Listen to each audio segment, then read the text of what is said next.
Ever since I was an 8-year-old boy, I've wanted to write. But it wasn't until I was 45 that I could write. My problem, I never felt like writing. And at the age of 45, I discovered that I didn't need to feel like writing to be able to write. I just needed to have psychological flexibility.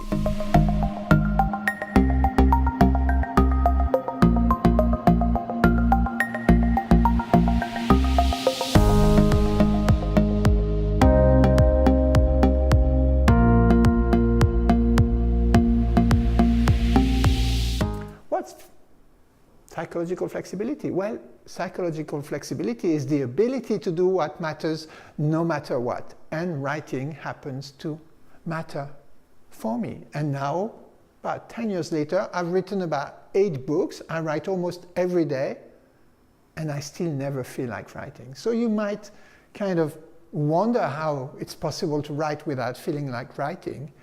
And this is what I'm going to show you in this series of blogs, where we'll explore together how to train psychological flexibility. Psychological flexibility, you can think of it as a kind of superpower that will allow you to do what matters most to you, even when stuff shows up and gets in the way, even when obstacles show up. So there are all sorts of obstacles. Of course, there are external obstacles. Maybe you'd like to spend more time with a loved one, but the person lives across the country, and it's very difficult for you to spend time with them. So external obstacles are important, but there are also other obstacles that we will really focus on that are even more important, inner obstacles. So if you've ever felt afraid of speaking in public, if you've ever thought that you would fail at something important for you, if you've ever acted in anger before regretting it, you already know what those inner obstacles can be. And there's another kind of very pernicious, devious inner obstacle, and that it's sometimes hard for us to know who and what matters most. It's hard for us to identify or choose what's really important to us.